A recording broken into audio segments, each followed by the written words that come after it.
trusses down and get 'em up the ramps. When it comes to moving me, you know you guys are the champs. But when that last guitar's been packed away, you know that I still wanna play. Good evening and welcome here to the Newport Marriott, right across the street from Cardines Field in downtown Newport for the 2009 and 5th annual Newport Gulls Hotstove Dinner and Auction. I'm Nick Lima, Newport Gulls broadcaster. I'm Chris Panano. Welcome. Tonight we have a very special evening full of events for you as Steve Hyder of the Pawtucket Red Sox, master of ceremonies for this evening, gets set to take the stage right behind us, where tonight the Newport Gulls will celebrate everything that their organization means to the city of Newport, Newport County, and the state of Rhode Island. Many special guests await us here tonight, and an auction full of great memorabilia and items is awaiting as well, Chris. Yes, it is. We got 59 silent auction items here, and we got 5 live auction items, including an Aurora sailboat cruise for 70 people. So that's number one on the docket. The silent auction includes a whole bunch of items, anything from Paw Sox tickets to Boston Red Sox All-Star David Ortiz bat. So there's a lot of stuff on the docket tonight, right down there behind us, and we're looking forward to a fun night tonight, that's for sure. Just 5 months ago until opening day for the Newport Gulls baseball team, and that's coming up in June. But right now, we're set for hot stove action just to get that talk going. It's the start of the 2009 baseball season right here at the Newport Marriott tonight. Again, I'm Nick Leva alongside Chris Bonanno here on the Newport Gulls Broadcast Network. We're happy to be with you, and we're providing coverage throughout the evening. Please stay tuned as the Newport Gulls Hot Stove Dinner and Auction next here on the NECBL Newport Gulls Broadcast Network. And welcome back here at the 2009 Newport Gulls Hot Stove Dinner and Auction. Again, Nick Lima alongside Chris Bonanno. And Chris, the Newport Gulls, a baseball team that's been at Cardines Field going for 9 years now. Been in the state of Rhode Island for 11. Used to be the Rhode Island Gulls. They play their games at Cranston Stadium, your hometown. Of course, yeah, Cranston Stadium. Babe Ruth actually played at Cranston Stadium back in the day. So a lot of history for this team, even though now they're at Cardines Field, which is, again, one of the older ballparks in the state. And really, it's a team with a lot of tradition, even though it's a team that's only been around for a little bit more than a decade. I know they're like the I hate to say it, but I'm a Yankees fan. They're like the Yankees of the league, where they're always in the hunt for the championship, and that really brings a lot of excitement to the city of Newport and all the fans here in Newport and all the fans that support the Gulls. Now, the league that Newport Gulls play in, the NECBL New England Collegiate Baseball League, has 12 teams, and all 6 New England states. Has been around since the early 1990s, and it's a really competitive league. These players are really the top-ranked college players in the country. Yeah, they really are. I mean, this is a league that ranks right up there with the infamous Cape Cod League, and you really see a lot of players that make it to the pros. I know Andy Sonnenstein was a player that actually pitched in the World Series this year. He was a player that played against the Newport Gulls in the championship series of the NECBL. So, I mean, there's a lot of players that go on to have very successful baseball careers that come out of this league. A few Newport Gulls players have made it to the big leagues. Mitchell Boggs and Chris Iannetta, a Colorado Rockies starting catcher, who also had the opportunity to be with his team in the World Series a couple years ago against the Red Sox. That's right, and I mean, imagine that. I mean, he's a local boy too, isn't he? Isn't he a local homegrown? From Providence. Yep. A lot of our colleagues and friends at Rick played baseball with him, and I know that that must have been something special playing against the Red Sox for a guy from around this town. But it's really, getting back to the Gulls themselves specifically, it's really a great feel when you go to the ballpark. It's a family atmosphere, and the owners and the team really do a good job getting the community involved and making sure the players are actively involved in the community, even though that some of them might not be from around here. Well, stay tuned, folks. We'll have plenty of interviews with VIPs and special guests of the Newport Gulls at this 2009 Hot Stove Dinner and Auction coming up next here on the Newport Gulls NECBL Broadcast Network.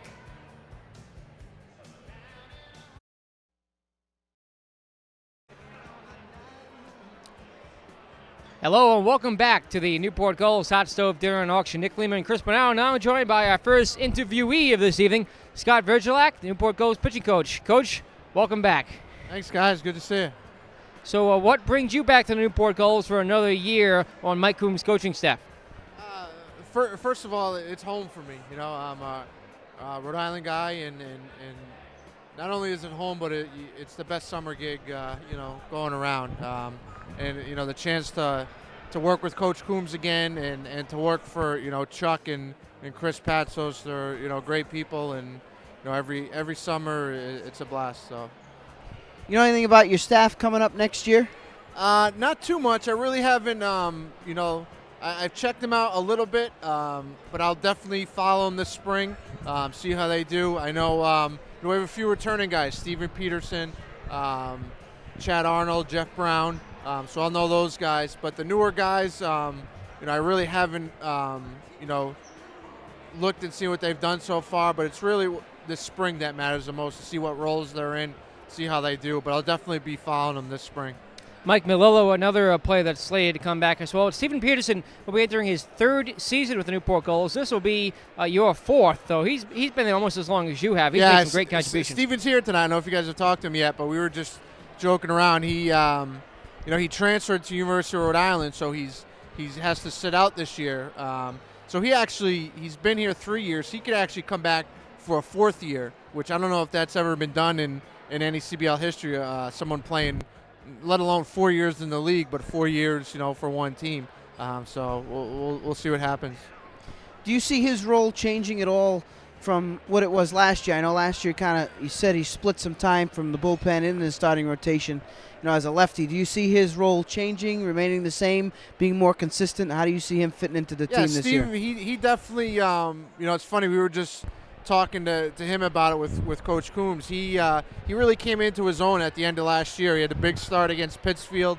He was, felt a little more comfortable last year. It was his second go around. But he's definitely a guy, we know we can count on him, going into the season, especially early on in the year. It's nice to have someone who's been there, has been through, what we're going to go through during the season, and, definitely a guy we can count on more and more. Now, again, you'll be entering your fourth year of the team. Coach Mike Coombs will be entering his fifth year in the team, and I know he's probably also a big reason why you're coming back as well.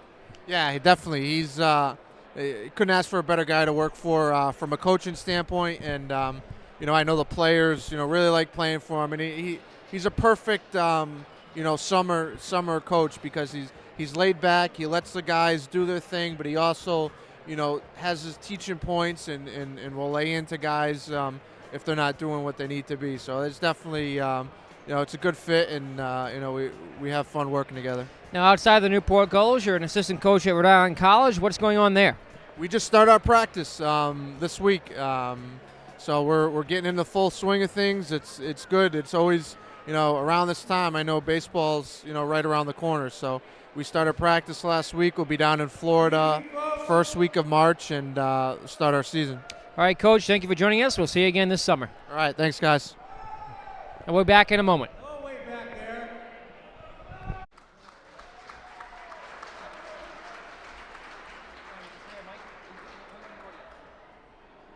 I say this every year, but it is really truly amazing, the turnout that we get at this event. We recognize that all of you have many choices to make about your donations and your events that you have to attend or like to attend, but I'm impressed every year by the amount of people that turn out to support our Hot Stove event and the Newport Gulls. About less than a week ago, we had a meeting for this event, and we asked about how many people we had sign up to this date. It was 62. We recognize it's tough economic times, but we felt, okay, let's see what happens. And normally the last week and a half, it's the sprint to the finish line. Let's see what happens. I am absolutely amazed. We probably have at least 250 people in this room, if I'm guessing. That's very impressive from last week, and I want to thank you all so very much for your loyalty and for coming out to support us this evening. Thank you.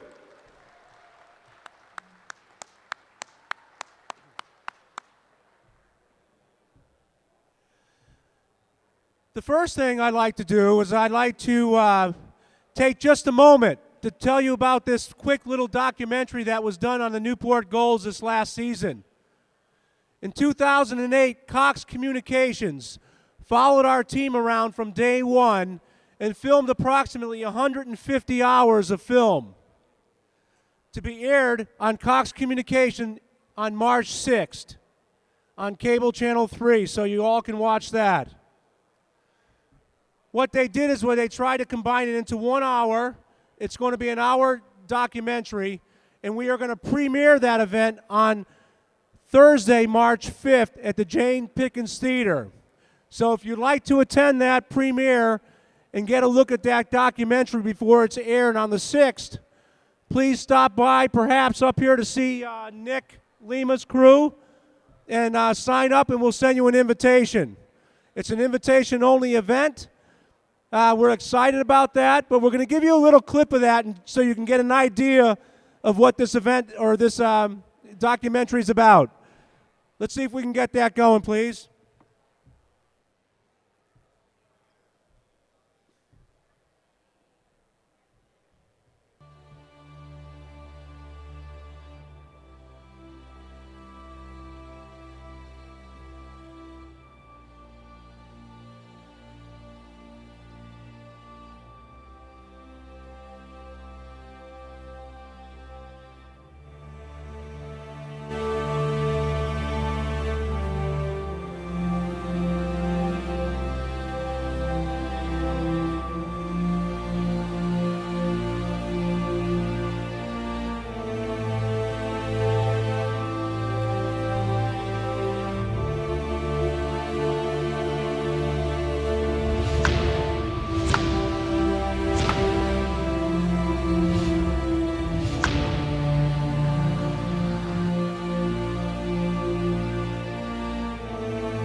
And that's the excitement on opening day too, when you see all of them come together and the pieces start to come together and new people come in place and it all comes together like a picture.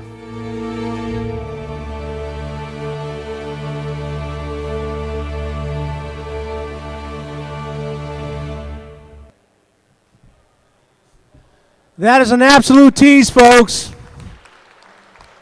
That documentary is very impressive, very well done. We are honored that Cox selected us to do this documentary to expose the Gulls for all that we are. You would have a great time watching this video, so if you have interest in attending, please do not hesitate to ask. We would be delighted to send you an invitation. It is very special.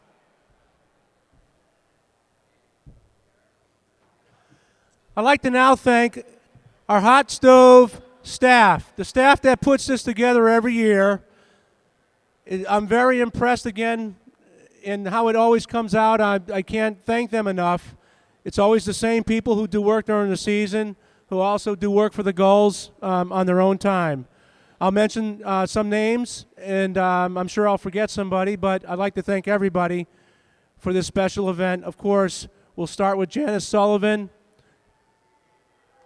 Sue Wing, Christine Hendrickson, Mark Horan, Ron Westmoreland, Nick Lima and his staff, Greg Fader, Kerry Fader, Chris Patsos, Lynn Lombardi and their staff do a wonderful job on those auction items. Chris Patsos was in the office till 4 o'clock in the morning last night putting those auction items together. That's how dedicated these people are to this event. I'm very impressed by all the hard work, and I thank them all for their contribution, of course, to this special evening. I'd like at this time to introduce our Master of Ceremonies. First, I'd like to introduce Mr. Steve Hyder and his wife, Sue Hyder. I'd like to also welcome Mr. Hyder, Tom Hyder, and his wife, Lucille Hyder.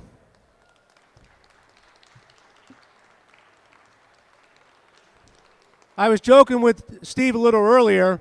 About 3 years ago, he came with his date, Sue, to one of our first events. The following year, they were engaged. Last year, they were getting married.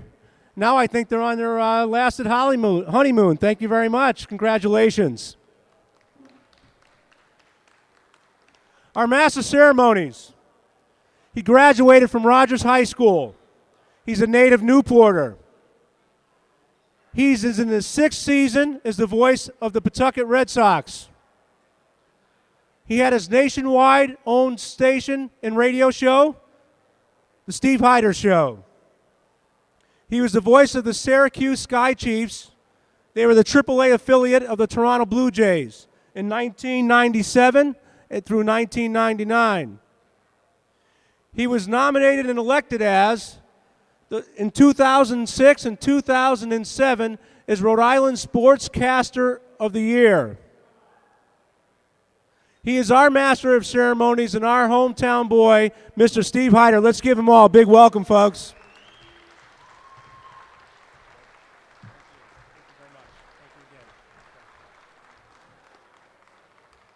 Well, let's see.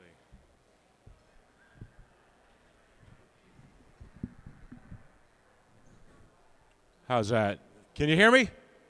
All right. Well, thank you very much, Chuck. It is a great pleasure to be here once again. It's hard to believe that this is our 5th time around. Would that be better? Let's try that one. We'll try this. Oh, this one's better, huh? It's hard to believe that this is our 5th time around, and again, I want to echo Chuck's sentiments and thanking everybody for being here today.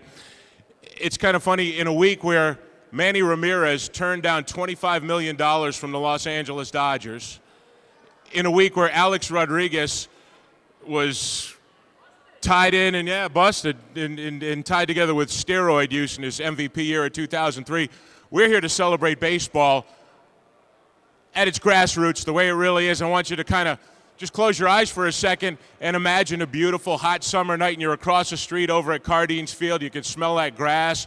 It was just cut.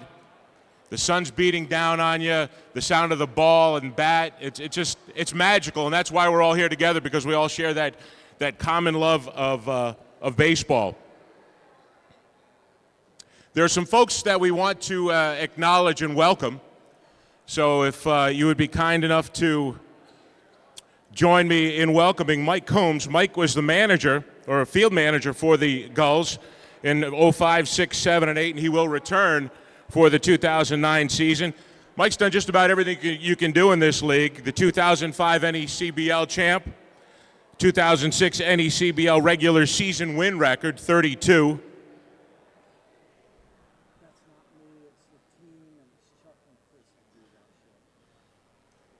Mike doesn't want the credit for it, but let's hear it from Mike Combs.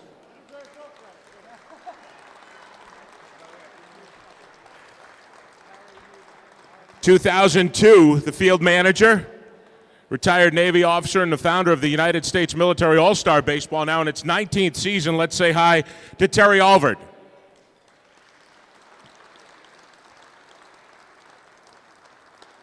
Pitching coach and third base coach for the Gulls, starting back in 2006 all the way through this 09 season. He's also the assistant coach at Rhode Island College, Scott Virgilak.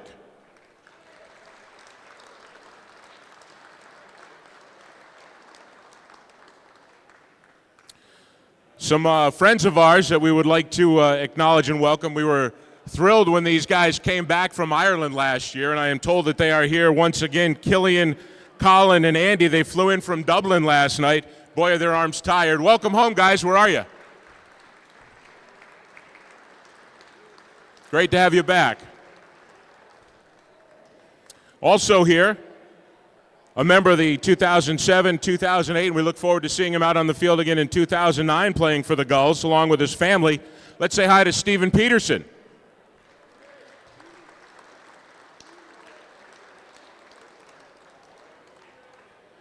We've also got some of the officials from the New England Collegiate Baseball League.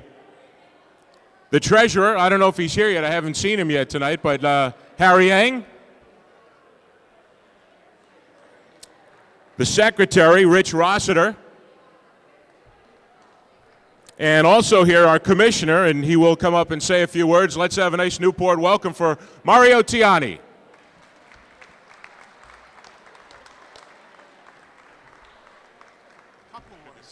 Good to see you. Hello, everybody. How are you?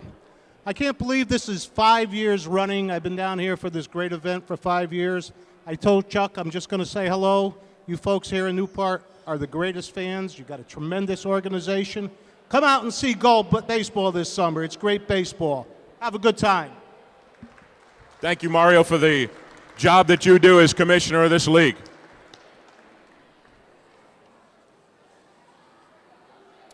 A couple other folks we would like to acknowledge.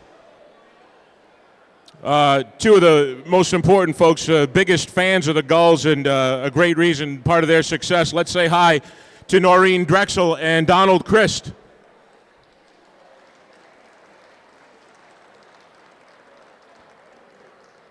And before we get started, by now, if you are a Gulls fan, you know the entire Gulls family. You know all the guys that work so hard to put this all together. Well, one of them is celebrating his birthday today. It's Mark Horan's birthday. So let's, why does everybody join me, and we'll sing happy birthday to Mark. Happy birthday to you. Come on. Happy birthday to, my voice isn't good enough to sing alone. Happy birthday, dear Mark. Happy birthday to you.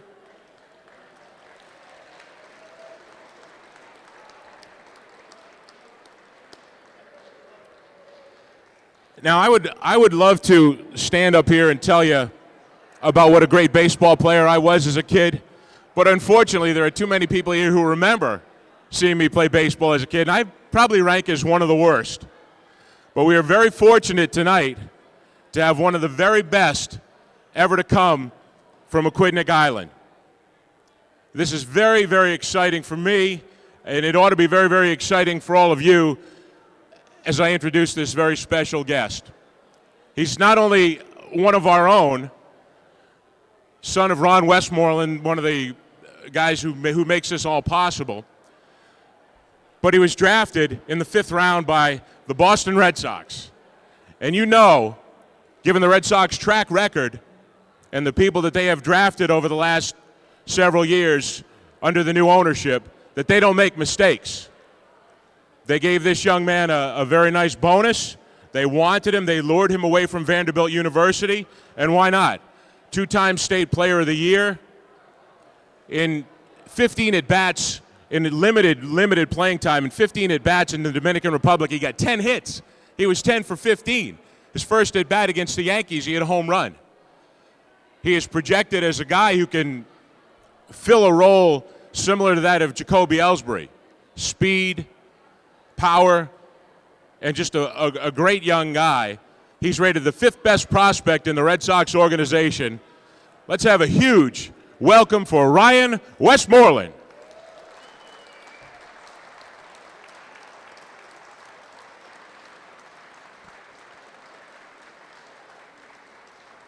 Come on up, bro. Ryan, can you talk just a little bit about, first off, what went through your mind when you got the call on draft day from the Red Sox? You had the offer from Vanderbilt there on the table. What went through your mind and what led you to sign? Well, I mean, first of all, it was Theo Epstein on the phone, which in itself is remarkable because, I mean, growing up, I've been a diehard Red Sox fan, and to have him call me and talk to me on the phone saying they're going to draft me, it was a surreal experience. It really was. How much did the fact that it was the Boston Red Sox rather than, say, the Kansas City Royals or the Pittsburgh Pirates factor into your decision? Oh, it was a huge factor. I mean, like I said, my whole life I've been a Red Sox fan, and to have them draft me and be able to sign with them and go through that organization, hopefully pretty quickly, it's awesome. It's a great experience so far. Now, give us an update on your status, your health status. I know you had some work done on your labrum. Tell us about that.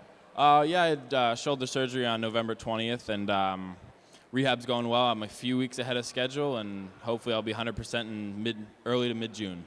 All right, now you're living a dream that really that all of us, I would say at one point or another, anybody who's sat down and watched Don and Jerry on Nesson or listened on the radio or whatever, have said, man, I wonder what it would be like to play for the Boston Red Sox. Tell me about the first time you put on the uniform and what that felt like. I mean, it was unbelievable. It wasn't like a Halloween costume anymore. It was the real deal, putting on the Red Sox uniform. And I mean, being around there now, this past week, Euclid, Lester, Del Carmen, they've all been down there working out with us. And I mean, it really sets you into place to realize where you are and the people that are surrounding you. Have you had yet like a moment where you kind of pinch yourself and you go, wow, I can't believe I just, got dressed next to Kevin Euclid, or I'm doing this or that? Oh, absolutely. Every day. I mean, you look around and there's Ben Charrington, the assistant GM, and Theo's around, and you kind of look around and you don't believe it. You really don't for a second, and then you just have to, take it as it comes, and it's unbelievable. It's a dream come true. Now, the Red Sox have minor league affiliates in Lowell and, of course, Portland, Maine, Pawtucket. So there's going to be ample opportunity for all these folks to come and watch you play. Is that going to be added pressure for you playing, being a local guy, or maybe you can call upon somebody like a Manny Del Carmen and get some advice? Yeah, I'll definitely talk to Manny in the next couple of weeks, but I'm excited to come play, hopefully in Lowell, Massachusetts, get some of the friends out to the games and stuff, and just the fact that it was Boston that drafted me so close to home, and a couple of the affiliates are close, in the Northeast, and I'm just excited to hopefully move up the system. Baseball America is the Bible for anybody who's involved in the game. They rate the prospects. They've got you rated as the 5th best prospect in the Red Sox organization. That in itself is amazing, but given, as I mentioned before, the Red Sox track record lately, they don't make mistakes. You've got to feel pretty good about yourself. Yeah, seeing some of the guys that have come up through the system, and especially out of high school, there's a bunch of guys that were in my situation, and they climbed the ladder, which is exactly what I'm hoping to do also. Have you allowed yourself the fantasy moment yet? I know there's a lot of hard work ahead, but have you allowed yourself that fantasy moment to imagine what it will be like the day you play out at Fenway Park? Yeah, absolutely. I got to take a BP out at Fenway a couple times, and just looking around, I've always dreamed of playing there, and now I'm a step closer, and just you think about it, looking around, and I'm just hoping to play there as soon as I can. I know I speak for everyone here. We're so proud of you. We're so happy for you, and we wish you all the best. Let's show Ryan a little bit of love here, folks.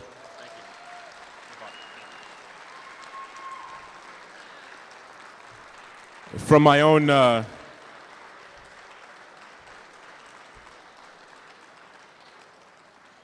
selfish point of view, I can't wait till he becomes a member of the Pawtucket Red Sox and I get to watch it all unfold right there before my eyes. Because believe me, folks, it's amazingly special what Ryan has accomplished already, and it's going to be a lot of fun to watch the career as it gets started.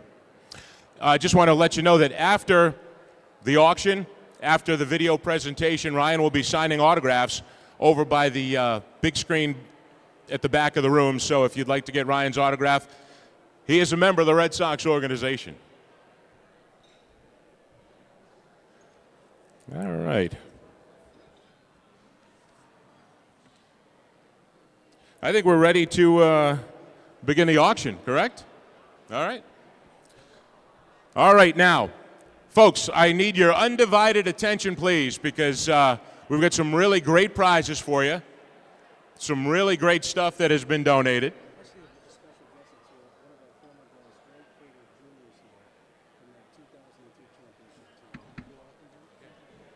It's been brought to my attention that another former Gull is in the house tonight from the 2002 team. Let's say hi to Greg Fader Jr. Greg, where are you?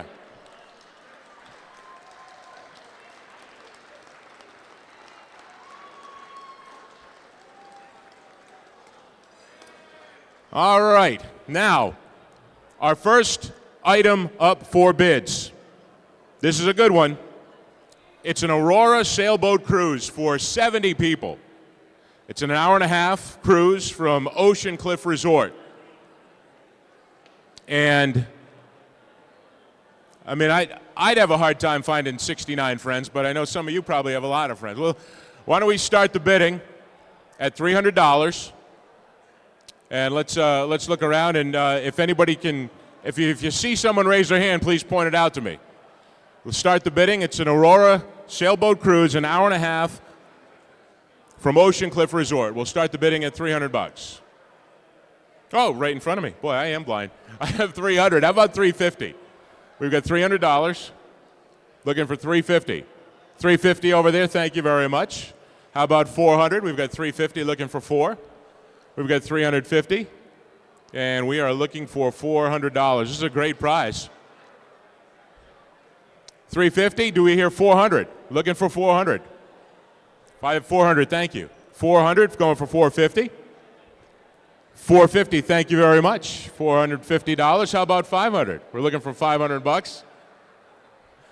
500. Looking for 500. We've got $450.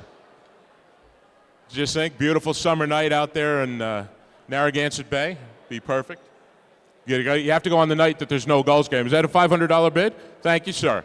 500. We have 500. Looking for 550. We've got 500. I have 550 in the back. Thank you very much. 550. We need 6 now. We've got $550. We're looking for 600. 550. How about 6? This is a great prize. 600. Thank you. We've got 600 now. How about 650? We've got $600. Think about it. 70 people come out. That's less than $10 a head.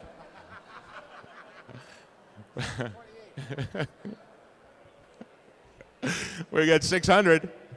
Looking for 650. Is that a hand raised in the back, or is that guy just dancing back there? We've got 600. Looking for 650.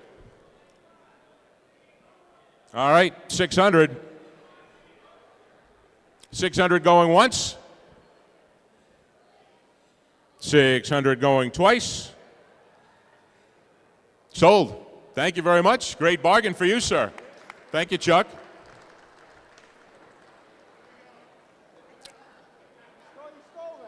Item number 2. 1 week at the Dan Duquette Baseball Academy in the Berkshires. A Nakona baseball glove and a signed baseball from Chris Iannetta, former Gull, now in the major leagues. So we'll start the bidding a week at the Dan Duquette Baseball Academy. You have to have somebody you want to send there. Is there an age limit, Chuck? No age limit. So, Ralph Gizzi, if you wanted to go and hone your game, you could go. Let's start at $100. I have $100. Thank you very much. Looking for 200. We got 100. Let's see if we can get $200 for this real nice prize. We have 100.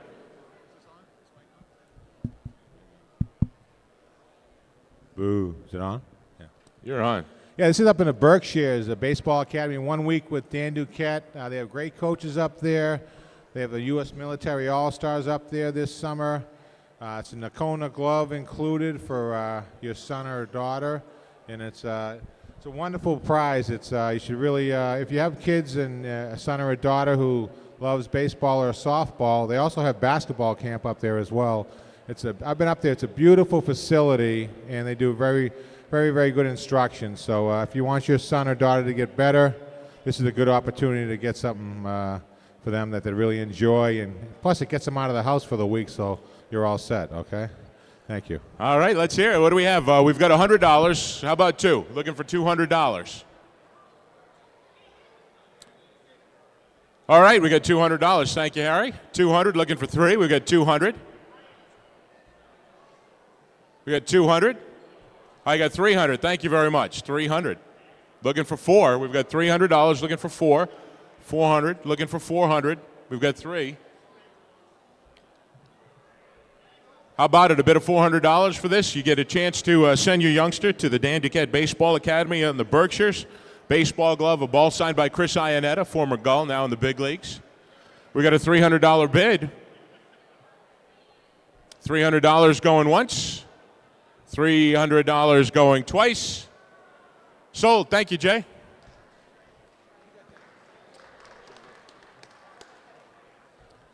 All right, now I got a feeling folks might like this one. 4 tickets to a Boston Red Sox game at a date yet to be determined. and a pregame dinner with Lou Gorman in the State Street Pavilion. Lou, of course, former general manager of the Boston Red Sox, and Lou's affiliated with the Gulls as chairman of the board for the Newport Gulls. So a chance to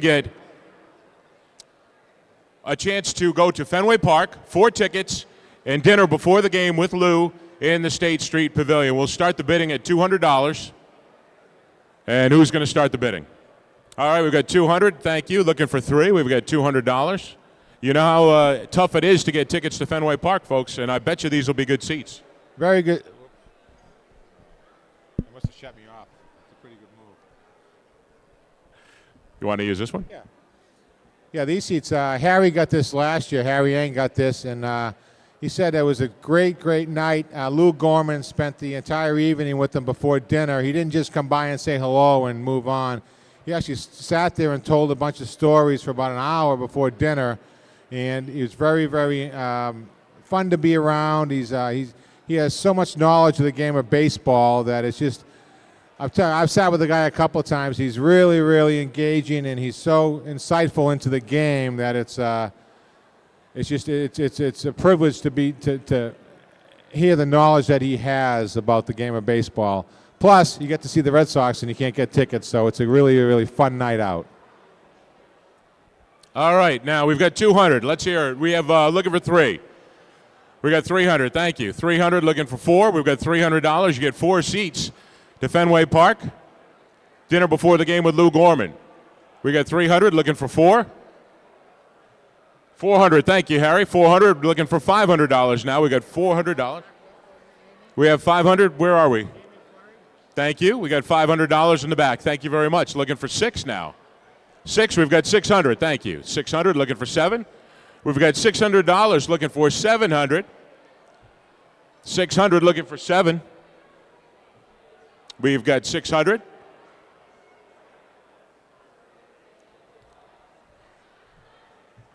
$600. Let's see. We got to get 700 for this. This is a great prize. All right. We got 700. Thank you very much. 700 looking for 8. We've got 800. We've got 800 looking for 9. Now we're looking for $900. We've got 800 looking for 900. 800.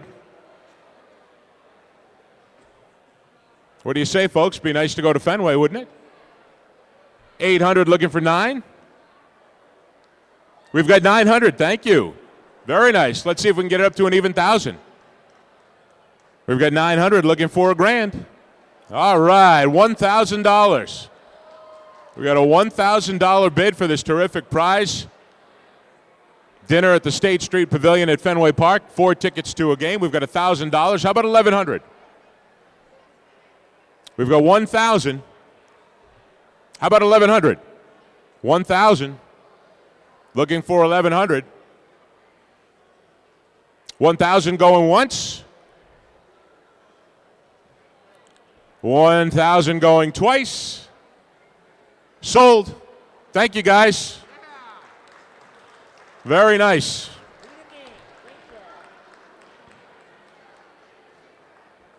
Item number 4. Item number 4 is a chance to play golf at Carnegie Abbey. You and 2 of your friends can play with Mark Horan, and it includes golf, cocktails, and lunch in the clubhouse afterwards. Now, you can't get out on Carnegie Abbey unless you are a member or you play there with a member, so this is a really great opportunity to go out there and play golf at really one of the most beautiful courses you're going to ever see. So why don't we start the bidding at $200? Let's start the bidding at $200. Chance to play golf with Mark Horan at Carnegie Abbey. Looking for an opening bid of $200. We have 200. Thank you very much. How about 250? We've got $200. Looking for 250. 200. Looking for 250. 250. Thank you very much. How about 300? Let's see if we can get it to 300. It's a great deal. Great deal. 250. Looking for $300.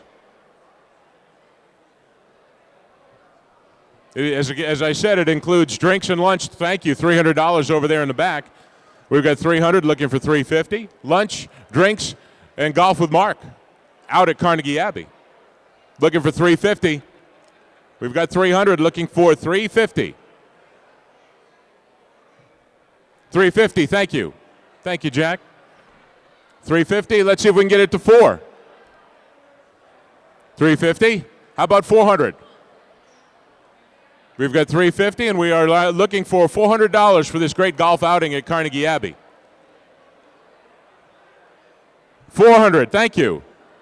Thank you very much. Nice bid. 400, let's see if we can get it to 450.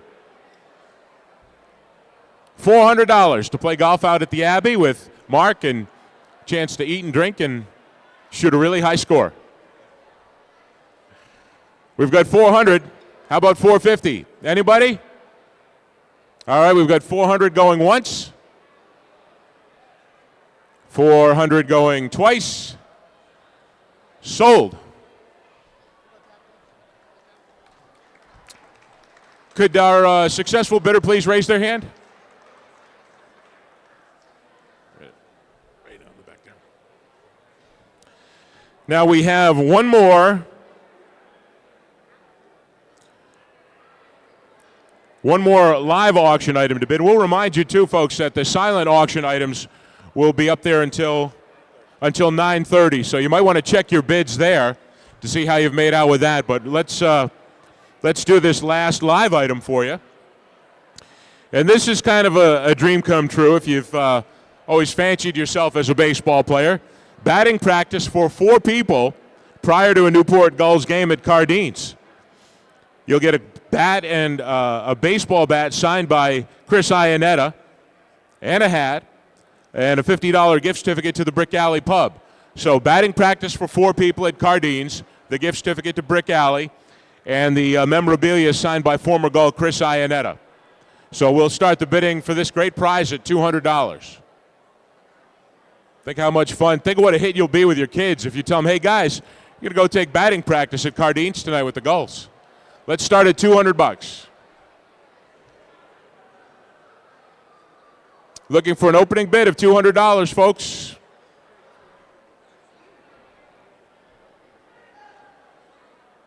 Opening bid.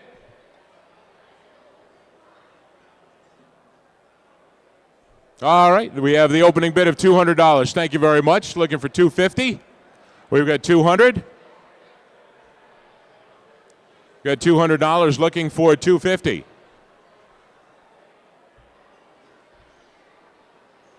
Looking for $250. You've always dreamed of probably getting out there taking a few cuts. Now's your chance. $200 looking for $250. How about it, folks? Anyone interested? We've got $200.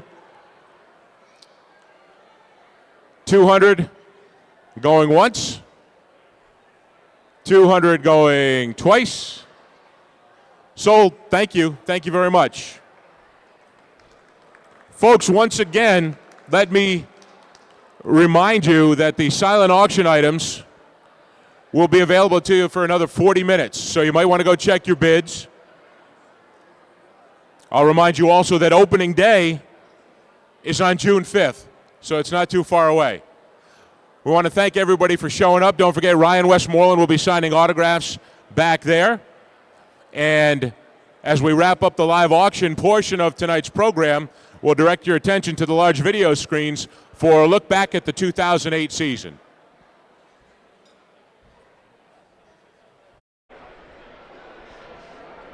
And welcome back here to the Newport Gulls 2009 Hotstove Dinner and Auction. As we continue with our interview segments, we're now joined by the Commissioner of the New England Collegiate Baseball League, Mario Tiani. Mr. Commissioner, thank you for joining us as always. It's great to be here again. 5th year running, I wouldn't miss it.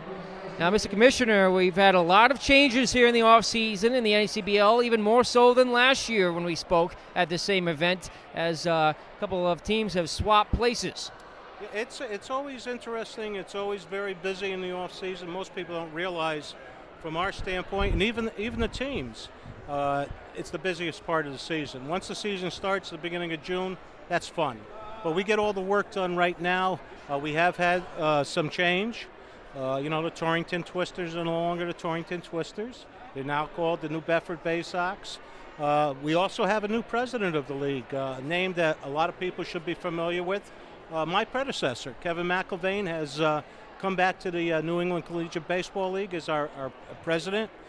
Kevin's going to be responsible for hopefully going out and getting a lot of sponsorships and things of that nature. And we're excited and happy to have Kevin back in the NECBL family. How long have you been the commissioner? I'm in my third year now. I was the deputy commissioner for 2 years prior. I was a general manager in the NECBL for 10 years. So unfortunately, as the gray hair will tell you, I'm the old-timer of the league right now. So give us an idea of how much the league has changed since you've become the commissioner. Oh, gosh, snip it into do what we has have happened. about 2 hours to do this? When we first started, it was a Connecticut league, 5 teams in Connecticut. Obviously, 12 teams in 6 New England states, so it's truly a New England league at this point.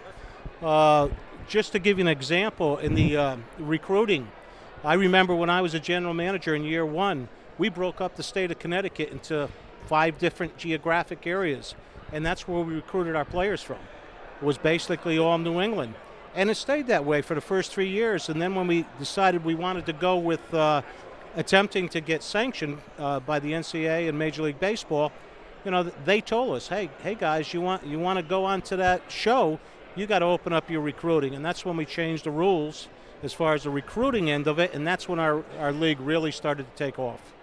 Now, going back to some of those changes that the league has seen in the offseason with the new team in New Bedford and, of course, the Pittsfield Dukes changing names as well. Can you give us a little more background on the Pittsfield Dukes name change, and also what can we expect from the Torrington move to New Bedford? I think what you could expect is to say good baseball up in New Bedford.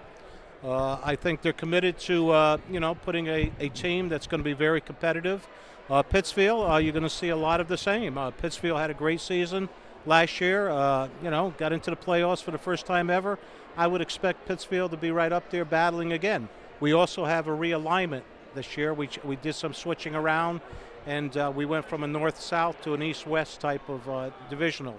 So we have some changes pertaining to teams that used to be in the same division moving around a little bit, but it's going to be exciting baseball. You mentioned good baseball, exciting baseball. What are the odds that one of the players, a given player from the NECBL, is going to make it to a major league franchise, whether it be on the minor league level or major league level? Oh, I think, just look at our history. I mean, we average anywhere from 95 to 110 kids drafted on a yearly basis in the Major League Baseball draft. We have a lot of players playing Major League Baseball right now. I know from my years with the Danbury Westerners, we've got 3 or 4, maybe even 5 still up in the big leagues. So we're a baby, only 15 years old, but we've made our mark in collegiate baseball very quickly.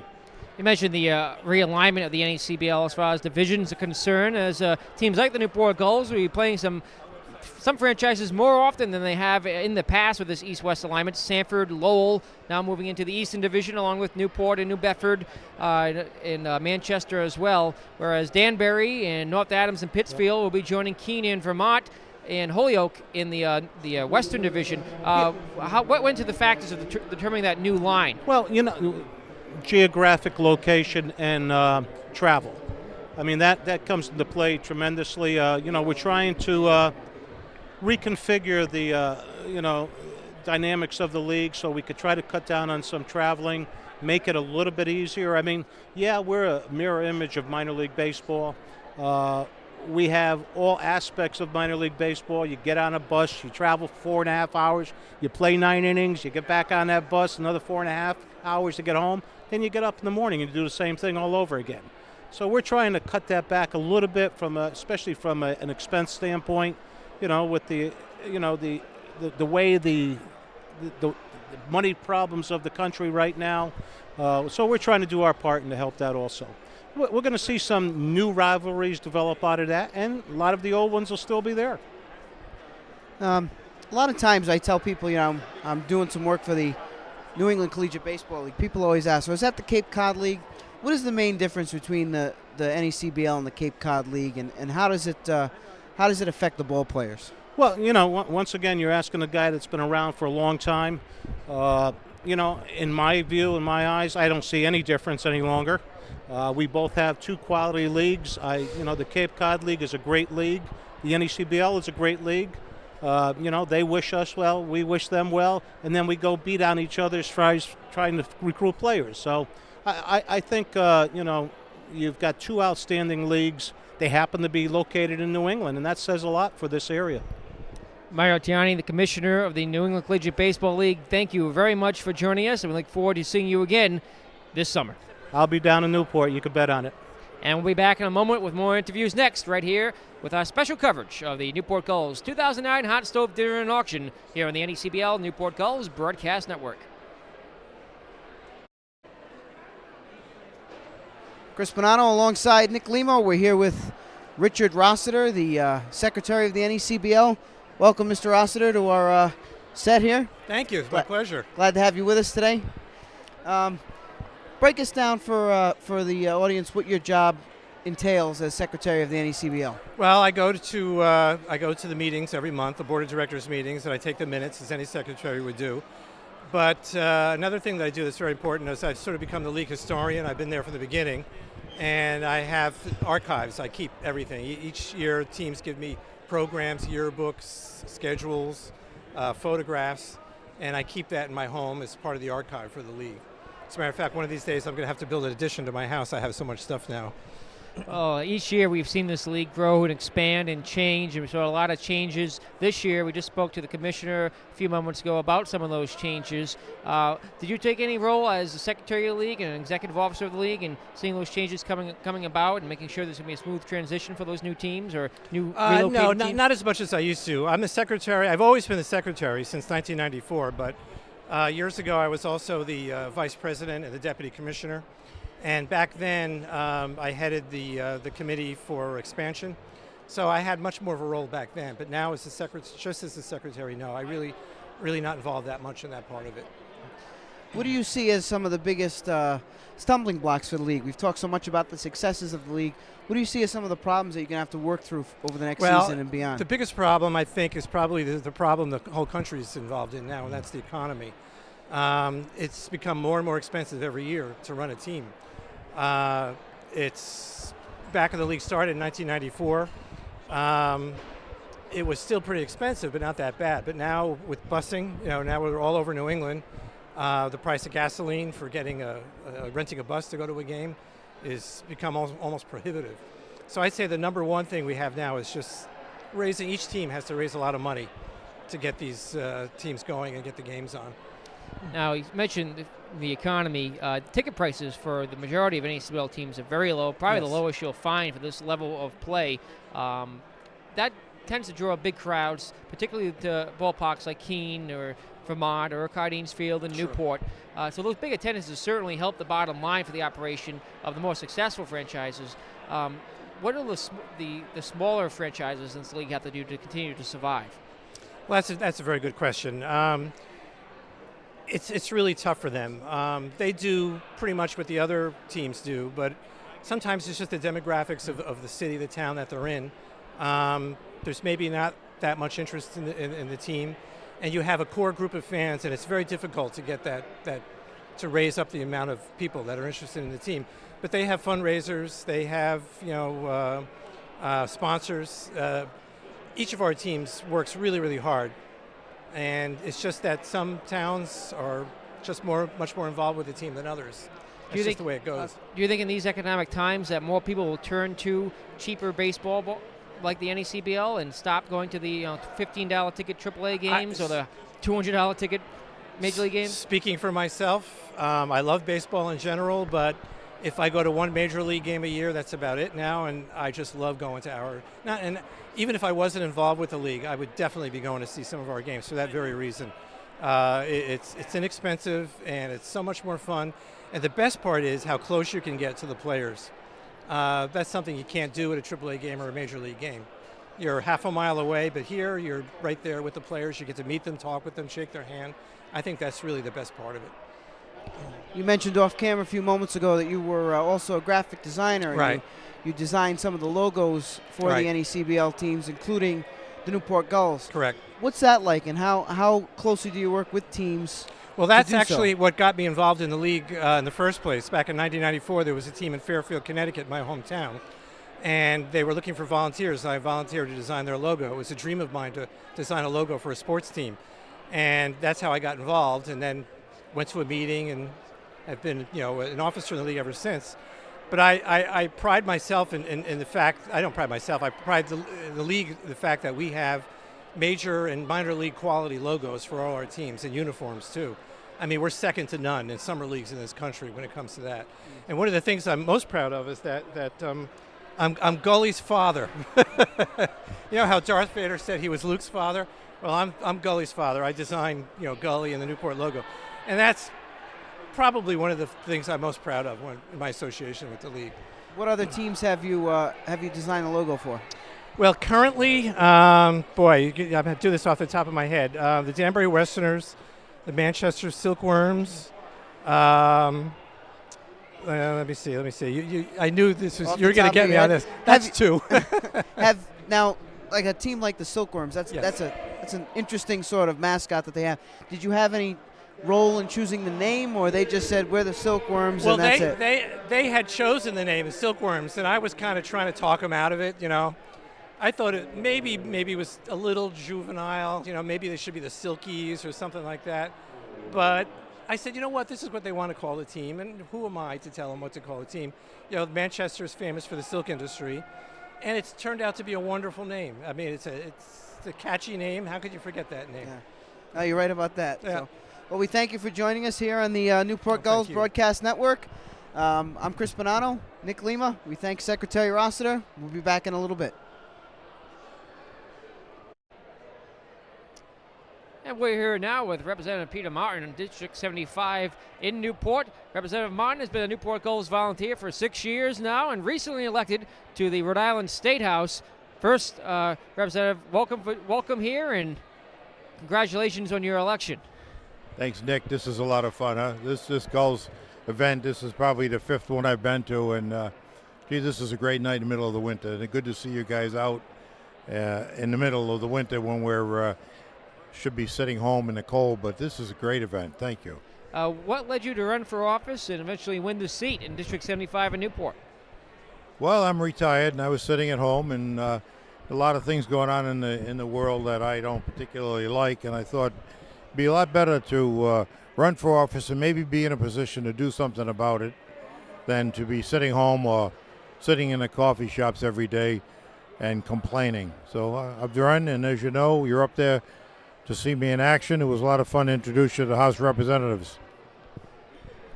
Representative, thanks for joining us. My question involves the Gulls and their community outreach that they do. I mean, how big of a part of the community that you represent are the Newport Gulls? Well, as you know, the Gulls came here about 7 years ago and started out in the building next door. We had a meeting, organizational meeting, and I wanted to get involved, so I joined, and it's been a real pleasure to be involved with the Gulls and to watch them permeate the community with all the volunteer work that they do. I realize they're a lot more than the baseball games. Kids come, they get to live with the families, and they get to go out and teach young people about baseball, and they're a fine example of some great young men coming to this community, and it's been good. So overall, you would say that they're an asset to the community, and that folks in your district really enjoy coming out to watch some baseball and having them in it. It's the greatest family event, as you know. We fill that stadium with Newport people, and it's the greatest family event I know of that goes on here in the summertime. Now, Representative, as a Newport Gulls volunteer, what sort of roles have you filled with that organization over the last 6 years? Well, I've occasionally manned one of the gates or help keep the kids off the top of the wall, and just kind of like look out for things and help out. That's all. I don't have a big role, but I'm there and I'm enjoying the game. Now, the season average attendance for the Newport Gulls is the highest in the NECBL and one of the highest in the entire nation. Last year, the Newport Gulls set another league record with more than 50,000 Aquatic Island residents and others from around the community and around the nation attending the games. Of course, the vast majority of those people, other than the tourists that may stop by, are the local Newporters who just fill those stands night after night. Oh, they're local people because I recognize them when they stand and get to know them. Many, many times they're sitting there in the stand watching the game, and they give the count, and I think the count is sometimes 10% of the population of the city of Newport, and that's a pretty good number. Thank you very much for joining us, Representative. Good luck in the session, and we'll see you again this summer. Oh, I hope so. I hope you let me back on the field now that I'm a politician. Thank you very much. And we'll be back in a few moments here on the NECBL Newport Gulls Broadcast Network.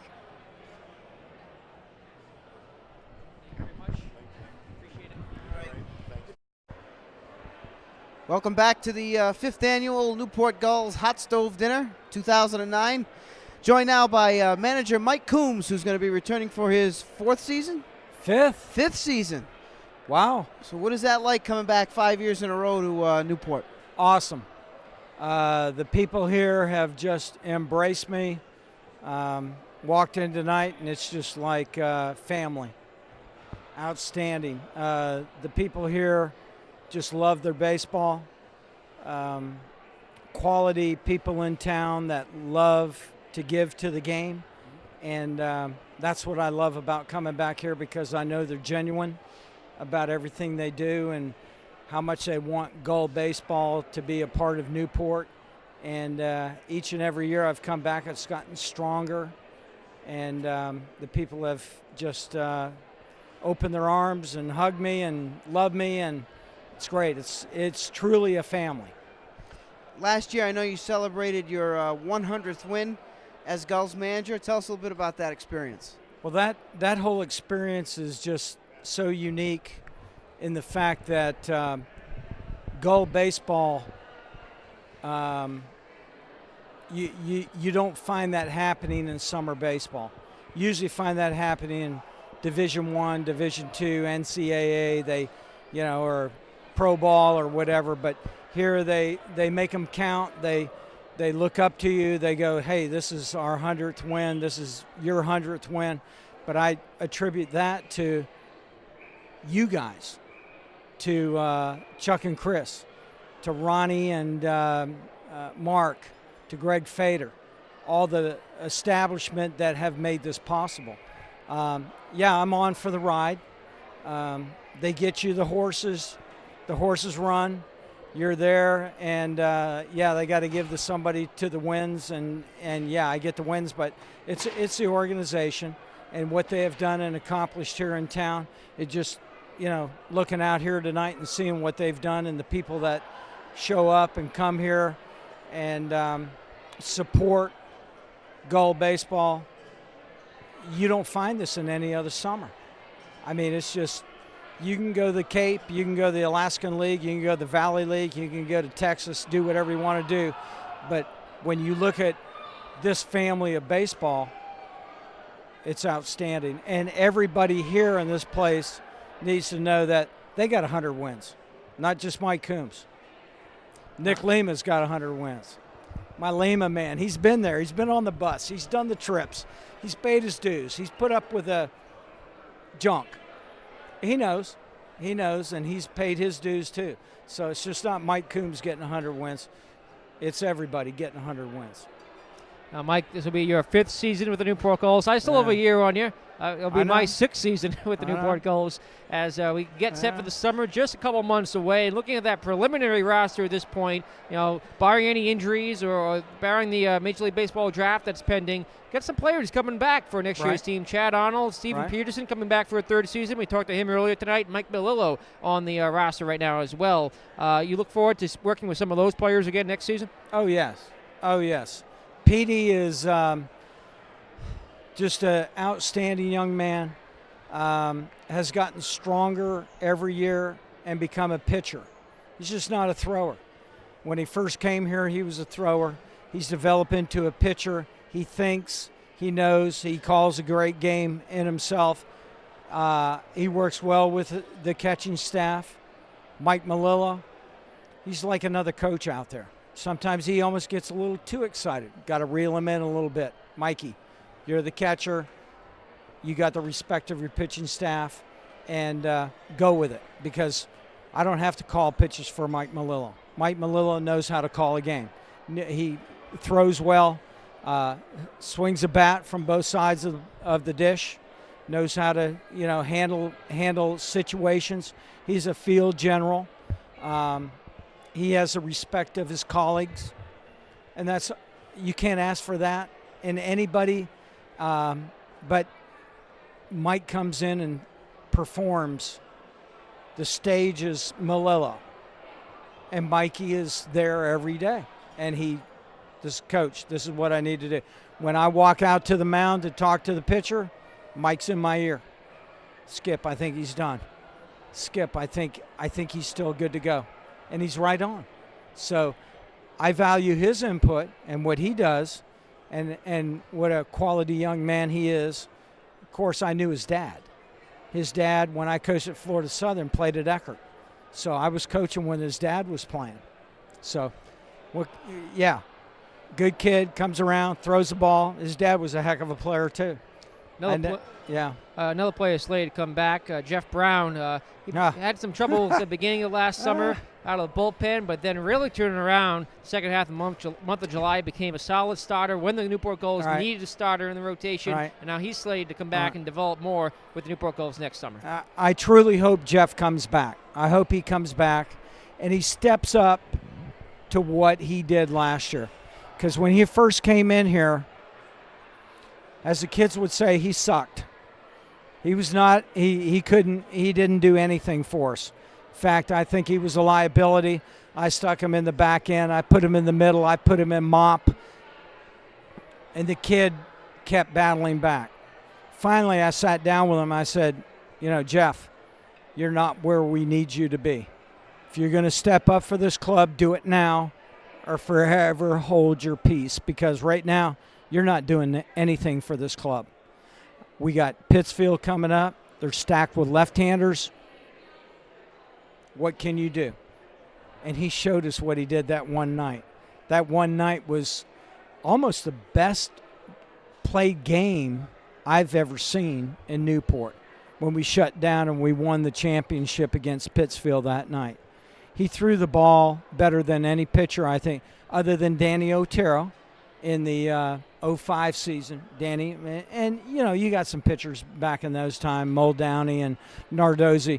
But I put Jeff up there because Jeff ended up going, this is what I need to do. I need to salvage my summer.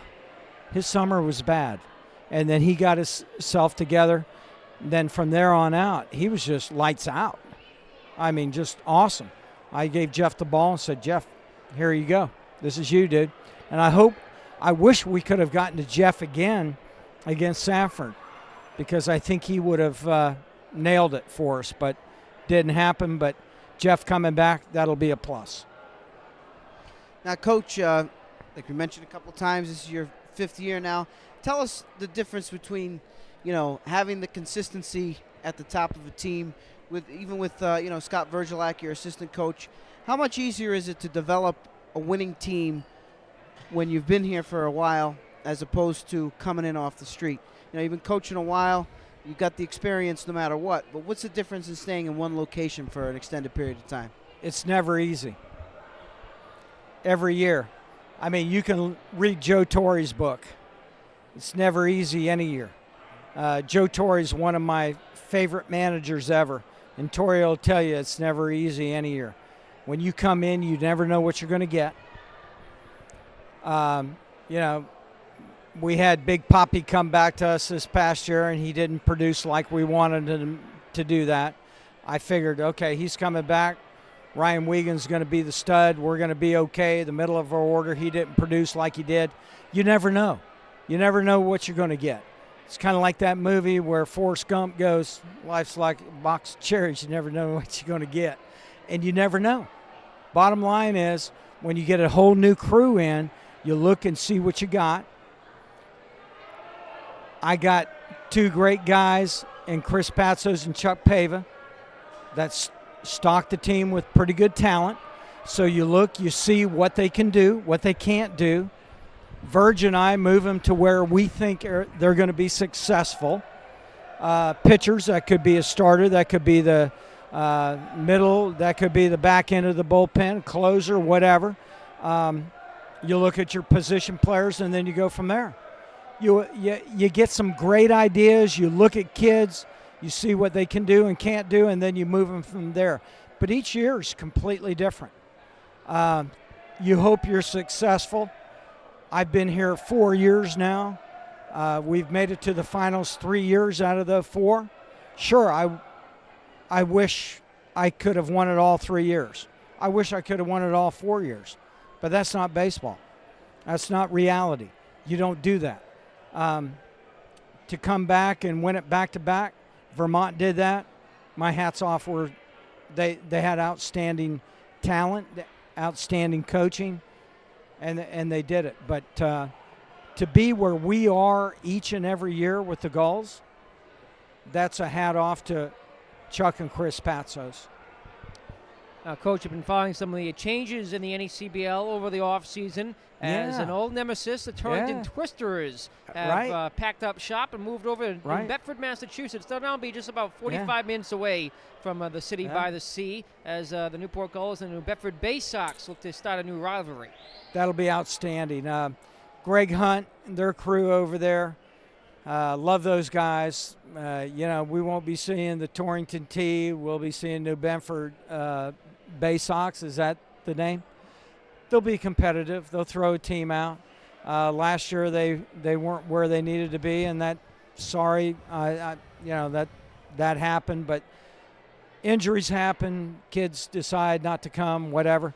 But Torrington gave us everything we needed every year.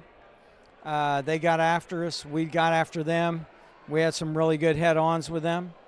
But they'll do well there, and I'll respect everything they do because, they're good baseball people. And Torrington's move has prompted another major change in the NECBL for the first time since either of us have been in the league. Right. The divisions have been realigned. Right. We can say farewell to Danbury, Pittsfield, North Adams, these staples, these long trips that the Newport Gulls have had to deal with for the past few years are now going to be once a summer trips as the Lowell All-Americans, North Shore Navigators, Sanford Mainers, and of course the Bedford Bay Sox will all be in our division along with the Manchester Silkworms. Right. That'll be will be a strong division. And those trips, we used to load up the movies. Well, you were on the trips. You know what went down. But, a little bit shorter trips. New players coming in, they'll like those trips a little bit better. But, we go to Pittsfield. We go to North Adams. We go to Danbury. And after a while, you just gear up for it, get on the bus and go. My thoughts that I would give the kids, since I did play minor league baseball, I go, guys, this is just a part of it. Just remember this. You're traveling in a coach that has air conditioning and movies. I traveled in one that you had to open the windows, and we were lucky to make it to the next stop if the bus didn't break down. And then when we got there, we stayed in a flea bag hotel, and it wasn't pretty. But, the Gulls take care of us. We go in first-class coach, and this will make it a little bit easier for us. But hey, you get there, you play baseball. You get on the bus, you go. You go to the next town, you go to the next town, you play baseball. Coach, tell us a little bit about what it's like to be in it every year. I hesitate to say it, but you're like the Yankees. The Newport Gulls are like the Yankees. They're in it every single year, no matter what. Tell us what that's like on the coaching staff. Is it more intense? Is it easier to deal with? What is that like from a manager's point of view? When you're looking at it as the NECBL, college baseball, when I think of what you just said to me, I think of Major League Baseball. You're in it every year. You're the Yankees, blah, blah, blah. I never think of that. All I think of, we have a goal, and the goal is not to just win 20 games. The goal is not just to win 25 games. The goal is to get to the championship series to bring a ring home to Newport. So we have a goal every year, not just to win 20 games. It's to get to the finals, be there, and do the right things to get there. So we set off with our first goal of maybe 25 wins. That'll get you in the upper bracket. That'll get you into the playoffs. From there, you want to get home field advantage, that type of thing. So, yeah, it's in my mind, and when I try to preach to the kids, we're here for a good time. We're here for a short time. We're here to play baseball, and we're going to get the best out of you, or else you wouldn't be here because you're the best. You're the best what Chuck and Chris has recruited, and that's what we want you to do and to prove to the people in Newport. If you prove that, then the stands will be filled. If you don't, the stands won't be filled because nobody wants to see a loser. So here's what I'm going to tell you. We're here to play ball. We want to win, so put the W's on the board, because when you put the W's on the board, these people in this town will love you, give you everything, open up everything, take you out on their yachts, give you a barbecue, everything you want. But you got to put the W's up, because nobody wants to be affiliated with a loser. So each and every year we tell the kids, hey, it's Lima time. We're going to win. We're going to put the W's up. We're going to impress Lima. We're going to get it done. It's right here. If you don't want to be a part of that, take your bus trip home. Take your airplane flight home. But we're going to win here. We want to win. Because I'm going to tell you what, these people in this town take care of you. And when they take care of you, what do we want to do and show them? Let's go. Let's play some baseball. And that's how it's been. That's how Virgin and I've talked to these kids over and over again. Chuck will come out. He'll go, kids, this is what we like. This is what we want. We've built a tradition. We love this. This is what we want for you guys. And when you come back here and you're alumni, it's all about you guys. Coach, we thank you very much for coming up and Thank spending you, some time guys. with us. Great interview. Thank you, guys. All right. Field manager Mike Coombs. Have back you for talked? another year. Have you talked to Virgilac yet? We did. We talked to him already. Okay, so. because Verge is my guy. All right. If I didn't have Verge, I probably wouldn't be sitting here, because he does a lot, and I'm being serious. He does a lot for me, a lot for us, and Lima will tell you that. Lima's on the road trips. He knows what the heck goes down. So, I mean, he's good. Lima's my roommate. He tells me an awful lot of stuff I don't usually hear, but that's besides the point. Whoa. Woo! Let's hang it out. Let's hang it out. Oh, we thank you, Mike Coombs. Always a great time. I'm Chris Bonanno. We thank Mike Coombs. We'll be right back. Welcome back to the 2009 Newport Gulls Hotstove Dinner. And we're on our final interview of the night with the Irish fans, folks. Hey. So we got Andy, Killian, and Colin. Welcome back to Newport. Thanks for having us. Anytime. It's good to be back. How did you guys get here?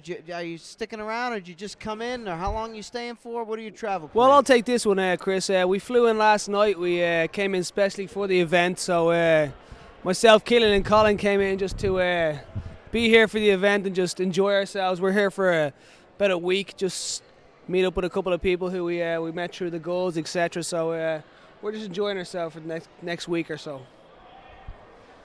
Now, for those of us who don't know your background, the background of the Irish fans, why would you make this trip all the way across the big lake to come here for this event? Well, you know, I'll let Killian take this one, because he's a good background of our involvement with the Gulls. Wait, thank you, Andrew. Well, this is actually our second time here. This is the second hot stove we've been to, and basically our involvement started with the Gulls in 2007, and we've built on it since then, and we've really developed a relationship with the ownership and the management of Gulls and everyone else that's involved, the whole Gulls family basically at this stage. So we kind of feel like an obligation to be here, and we feel like it's appropriate, and it's like home being here. So it's reached that stage in the relationship, and we love being here, and I think people appreciate us being here as well. So it's really something out of the ordinary, to tell you the truth. I mean, from all the way in Ireland, what brought you to the Gulls originally? When did it first start? 2 years ago it started, and we came here for summer holiday, and we discovered the Gulls. We discovered the Gulls basically by accident, but it worked out really in our favor, and we started going to a lot of the games, and we developed a relationship since then. And Colin can talk a little bit more about that. Oh, I can. Once he puts his drink down. Sorry.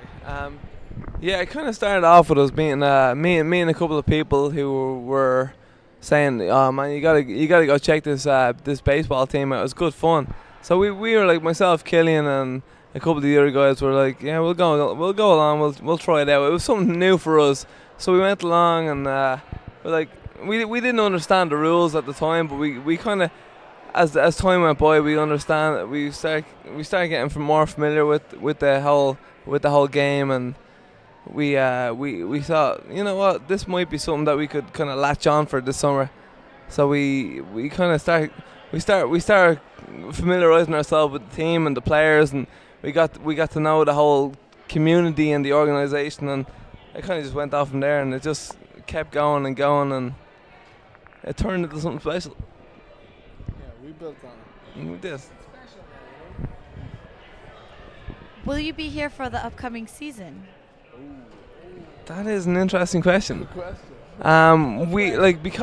Because we just finished college, we're kind of at home. Obviously at home it's pretty similar to what it is here. It's a global recession at the moment, and nobody has a secure job, especially what we're facing. So it's a distinct possibility. We might make it back. You know what, we keep telling ourselves we're still young, so it might happen. So you guys have been coming now for 3 years. I mean, I've called a few games for the Gulls, and you can always tell where the Irish fans are. What makes you guys stand out? What do you do that stands out, at the game? And can you do it now for us? That's the big question. I think with the Gulls, it really is. I believe we take them a step above. With the whole chanting and stuff like that. I think nobody else has that kind of enthusiasm, especially at their home games. I think we take it to an extra level. That's what we. That's what we try for. Yeah, that's what we realized. We thought there's not enough. Yeah, sorry, there's not enough people kind of getting enthusiastic about the game, and we decided, you don't need to sit down for a baseball game. You can stand for the whole thing. I mean, we can make noise for the whole thing.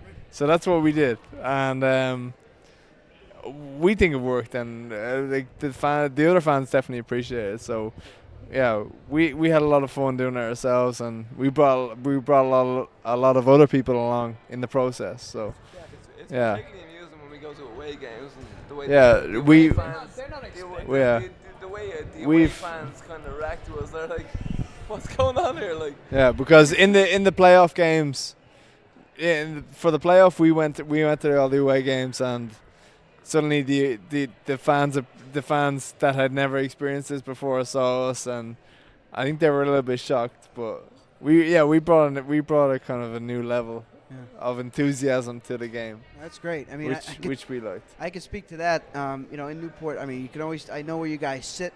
I think most people do. No. But tell us a little bit, about how you learned the game of baseball. Was this your first experience with the game of baseball? Purely, yeah. Well, I mean, when the very first season we started coming to the games, purely, yeah. I mean, it was a learning curve. I mean, it was a fairly steep learning curve. Like within the first few games, we started learning. I mean, what a double play is, stuff like that.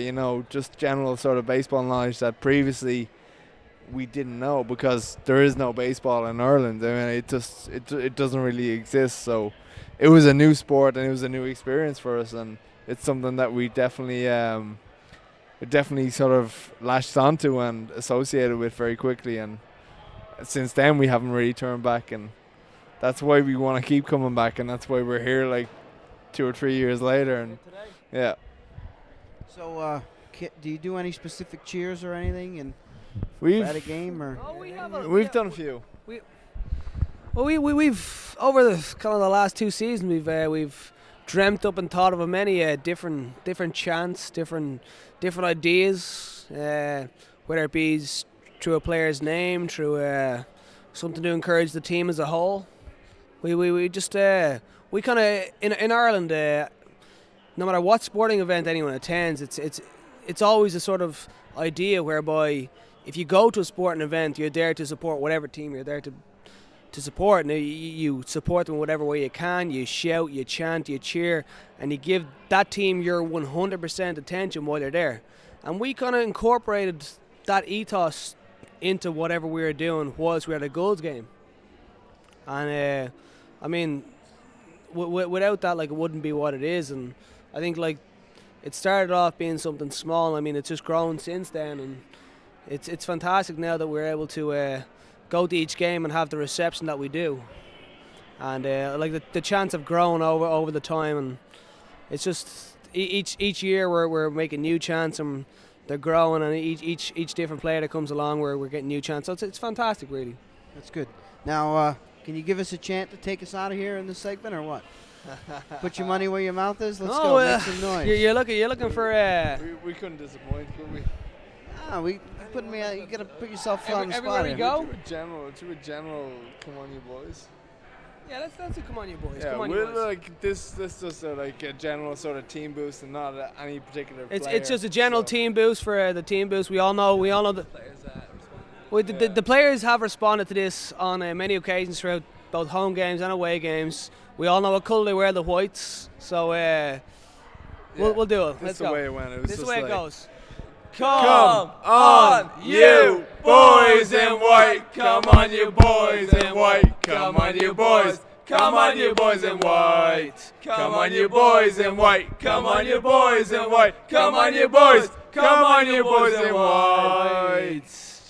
All right, the Just like Irish that. fans, ladies There we and go. gentlemen. Let's go Gulls. Right off the airplane here for the Newport Gulls Hot Stove Dinner. Thanks for joining us. Thank you very We much. Appreciate it. Thank you very much. Kristen Delatorre, I'm Chris Bonanno. We'll be right back, folks. And welcome back here one final time with our exclusive coverage of the Newport Gulls 2009 Hot Stove Dinner and Auction. I'd like to thank you all for watching this special broadcast, and a special reminder, our opening night for Newport Gulls baseball coming up June 5th, 2009. We hope you'll join us then as the Newport Gulls get set to kick off their 9th season in the city by the sea. And of course, we'll have coverage for you from opening night right through the conclusion of the season, and it looks to be another promising season for the Newport Gulls. Chris, it's been a very pleasurable evening calling this special broadcast with you. I'll tell you, it's quite an event here. The city of Newport is quite engaged with the Newport Gulls. We had some great interviews, especially the Irish fans, man. They come all the way over here from Ireland just to be with the Newport Gulls. That shows what kind of commitment that folks have to this baseball team and what it means for the people that it manages to touch. So really great experience tonight. We're glad that you could join us, and proud to be here, and I thank you for having me. And we'd like to thank Newport Gulls manager Mike Coombs, pitching coach Scott Virgilak, general manager Chuck Baver, former player Stephen Peterson, Representative Peter Martin of the Gulls volunteer staff, NECBL Commissioner Mario Tiani, and Secretary Rich Roster, as well as the Irish fans for joining us for this great evening here in the Hot Stove Dinner. Don't forget Gully. Of course, Gully, who joined us as well. Let's pause for a moment and thank those who made this broadcast possible. Newport Gulls Baseball is a co-production of the Tiverton Tigers TV crew out of Tiverton High School. The executive producer of Newport Gulls Baseball is Tom Lima. Our director, Eric Kelly. Our on-site engineer, Dylan Beatty. Our audio technician was Matt Tobin. Also like to thank our field reporter, Kerry Delatorre. For Chris Bonanno, I'm Nick Lima. We'll see you again on opening night in June 2009 for the Hot Stove Dinner and Auction, the 5th annual Hot Stove Dinner and Auction here in downtown Newport, across the street from Cardines Field, where the Gulls call home. I'm Nick Lima. We'll see you this summer. So long, everybody.